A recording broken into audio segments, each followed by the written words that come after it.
Hola Javier, ¿qué tal? Muy buenas, bienvenido. Hola Eduardo.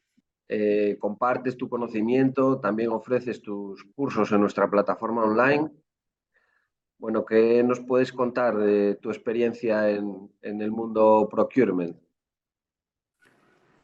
Bueno, tengo más de 10 años de experiencia ya en lo que es la cadena logística en diferentes partes de la misma, tanto desde origen como siendo intermediario de transporte, preparando a otras y aconsejando a otras empresas para la exportación, las compras. Entonces, bueno, he visto lo que es la cadena logística, el procurement desde varios puntos de vista y eso me permite, bueno, pues tener una idea amplia de todas las partes del proceso. Genial, Javier. ¿Cómo podrías aconsejar o qué Incoterms, tú que eres especialista en Incoterms y además tienes un curso en nuestra plataforma de techforsourcing.com, qué Incoterms podrías aconsejar para una empresa que empieza a exportar, que tiene un proyecto de exportación encima de la mesa? Bueno, a ver, exportar es más sencillo de lo que parece. Aunque hay mucho miedo, o había mucho miedo, pero exportar es más sencillo de lo que parece.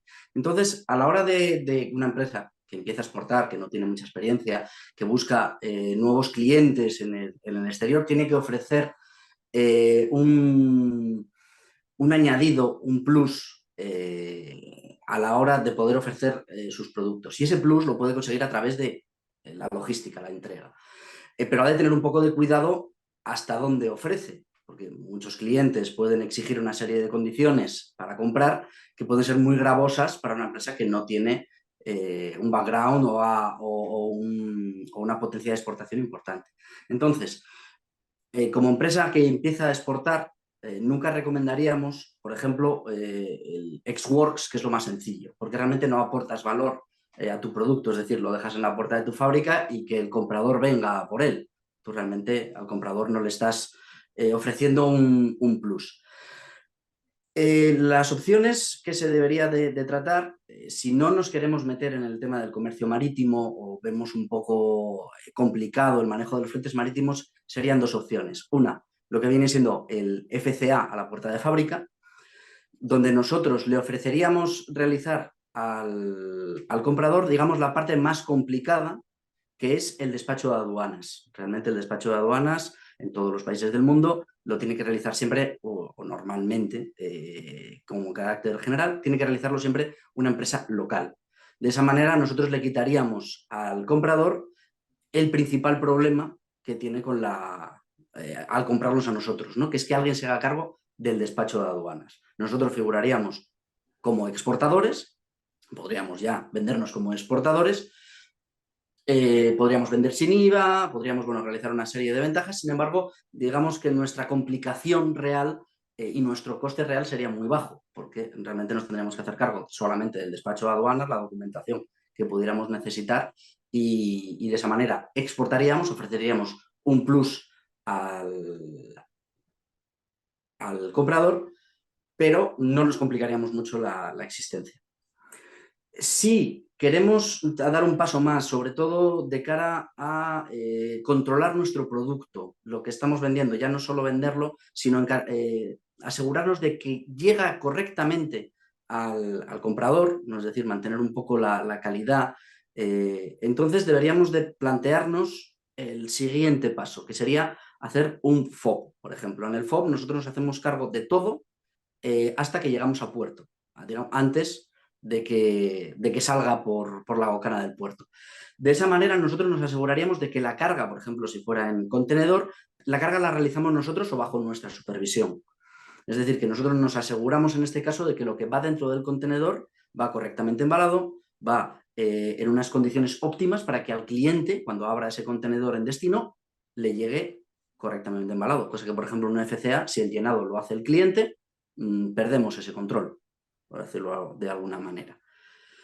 Y de esa manera también haríamos el despacho. Además, como es la parte que controlamos en nuestra zona de influencia, lo que es la exportación en nuestro país, el tema del control de costes también lo tendríamos controlado. Sabríamos las particularidades que puede tener cada país en la exportación, lo que es el transporte hasta puerto. Podríamos tener una idea controlada de que nosotros, cuando ese contenedor embarque en un barco, va a ir como nosotros queremos. Y por último, si ya además queremos no solo añadir un valor añadido, podemos incluso obtener un beneficio para nosotros añadido y además mantenemos el control de la mercancía a nivel documental, deberíamos o aconsejaría un CFR o un CIF. Es decir, que nosotros pagaríamos la carga del contenedor, el viaje hasta el puerto y el flete marítimo. Además, en este caso podemos incluir o no en el precio el seguro, dependiendo un poco, ya digo, del control que le queramos ejercer a nuestra mercancía. ¿Cuál es la ventaja añadida a nosotros como vendedor a lo que acabamos de hacer el FOB? En este caso, primero, el seguro, nos aseguramos de que cuando llegue a puerto, si hay algún problema cuando abran las puertas en el puerto de destino, esa mercancía va a estar asegurada. Si hay cualquier problema, estamos cubiertos. Segundo, controlamos la documentación de embarque, es decir, si hay cartas de crédito o algún tipo de documentación o problemas de pago, nosotros podemos mantener un control de la documentación de ese envío. Es decir, si no nos pagan, no lo entregamos, lo seguimos controlando nosotros. Y además, el tema del flete, al pagarlo nosotros, podemos controlar un poco si ahí podemos jugar añadiendo nosotros un pequeño plus o comiéndonos el plus para ajustar el precio de cara a nuestro cliente. Es decir, esas serían mis recomendaciones para empezar. Más allá, es decir, todos aquellos Incoterms que incluyen destino, la parte de destino, nunca son recomendables. Nunca son recomendables porque estamos entrando en una zona en la que no controlamos, no sabemos, sobre todo si estamos empezando, y en algunos casos, si no tenemos una pata o una filial o algo, pero en ese caso ya no seríamos una pequeña empresa que empieza, si no ya seríamos algo más grande, y nos podríamos meter en una serie de complicaciones que no nos interesan para empezar a exportar. Entonces, de esa manera, con estos 3 Incoterms, podríamos cubrir cuánto le podemos o queremos aportar más a nuestro cliente desde la parte logística, además ganando control e incluso una posibilidad de incrementar un poco nuestros márgenes. Muy interesante. La verdad que lo has explicado muy claro. Te he entendido hasta yo, Javier. Bueno, ¿y cómo se encuentra actualmente el tráfico de contenedores marítimos? Bueno, con lo que comentaba antes de esa posibilidad de añadir o no el coste o de controlarlo, la verdad es que hemos pasado 3 años, bueno, los 3 años estos últimos que han sido prácticamente uno, casi del tirón, ¿no? Con todo el tema del COVID. Nosotros hasta 2019 más o menos el mundo giraba perfectamente a nivel de contenedores y de tráfico marítimo, ¿no? Es decir, todos los ritmos, pues los chinos cuando sacaban la mercancía tenían sus épocas. Nosotros en Europa teníamos nuestra época de compra, nuestra época de salida. Todo el tráfico marítimo mundial y los contenedores, es decir, el equipo, los contenedores vacíos, pues fluían de llenos y vacíos por todo el mundo, ¿no? Y eso hacía que hubiera una cierta estabilidad de precios, excepto el recargo del Año Nuevo chino, el recargo, bueno, pero eran de manera más o menos conocida, lo cual había una estabilidad, bueno, nos permitía además pues, manejar cosas como, por ejemplo, el CIF. El COVID, como no, a todos los niveles, supuso un tremendo problema en la cadena porque principalmente afectó de manera escalonada al comercio mundial. De repente nos encontramos con que los chinos cerraron de golpe, pero nosotros seguíamos comprando, esos contenedores seguían viniendo. Los chinos dejaron de mandar contenedores. Nosotros seguíamos queriendo contenedores. Luego cerramos nosotros. Dejamos de querer contenedores, pero los chinos abrieron, empezaron a querer contenedores. De repente se encontró una situación en la que no había contenedores porque lo que era el habitual círculo se había interrumpido. Hubo muchísimos puertos chinos que estuvieron muchísimo tiempo cerrados, eso obligó a que no hubiera contenedores suficientes, vacíos ni llenos. Hablamos de 3 meses de espera, lo que normalmente pueden ser 72 horas, fue una auténtica salvajada. Una vez que eso se volvió a abrir un poco mejor, hubo además un incremento por parte de Europa en los bienes de consumo chinos, todo nos dio por comprar en Amazon, estábamos en casa aburridos, empezamos a comprar. Eso generó de repente una gran demanda otra vez para traer cosas de China, pero es que nosotros no habíamos devuelto los contenedores vacíos. No había contenedores. Eso generó que lo que antes valía 2.000 euros se llegaran a pagar, esto lo tengo visto, un contenedor de China a Estados Unidos, pues tranquilamente 20.000 dólares. Lo que antes valía 2.000, ¿no? Y en algunos casos, para que os hagáis una idea de cómo es de disruptivo esto, hace tiempo, esto pues siempre lo cuentan los viejos del lugar, que se llegaba a dar fletes negativos, porque a las navieras les interesaba llevar el contenedor vacío. Claro, tenían que llevar el contenedor vacío de Europa a China. De Europa a China hay muy poco tráfico. Si tú querías enviar algo a China, a la línea marítima le salía rentable descontarte dinero del flete o de los recargos que hubiera, porque si no ese contenedor se iba a ir vacío. Entonces pasamos de una situación en la que los precios estaban muy bajos a unos precios completamente desbocados. De 2020 y 2021 las navieras ganaron dinero como jamás habían ganado, ¿no?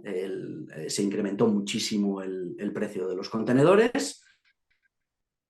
Ya te digo, pues de 2.000 a 22.000 las navieras se aprovecharon del tema y ganaron muchísimo dinero. También llevaban muchos años yendo con unos márgenes muy ajustados. A día de hoy, el contenedor ha vuelto, ha hecho la caída en el año 2023, ya desde el año 2022 a finales se experimentó una caída importante en el tema de los precios. La situación con la guerra de Ucrania, el aumento de los precios por la inflación, está haciendo que ya no haya esa demanda. Por tanto, ahora los contenedores vuelven a estar a unos precios más o menos pues de 2019. Lo cual es un buen momento para el envío por contenedores, porque han vuelto a unos precios asumibles y competitivos otra vez.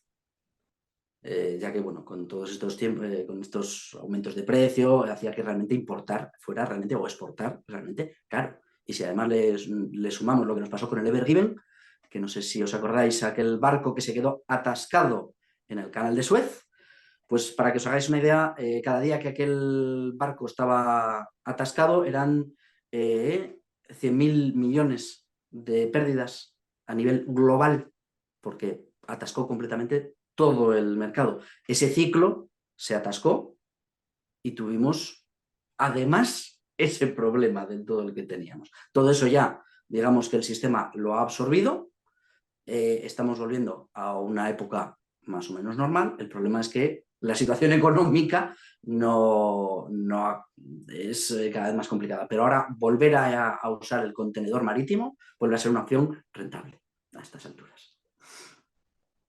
Bueno, pues me dejas más tranquilo, porque yo creo que todos hemos sufrido esa situación de la que tú empezabas a hablar desde hace 3 años. Bueno, pues muy bien, Javier. Nada más, solo me queda despedirme de ti. Hasta Muy muy bien, pronto, que nos veremos en techforsourcing.com. eso es. Estoy ahora para presentar, además de terminar mi curso de contenedores, aparte del de Incoterms que tengo ya, y espero que pronto pueda colgarse ya en la web este nuevo curso. Pues muchas gracias por tu colaboración. Hasta siempre. Un placer. Adiós.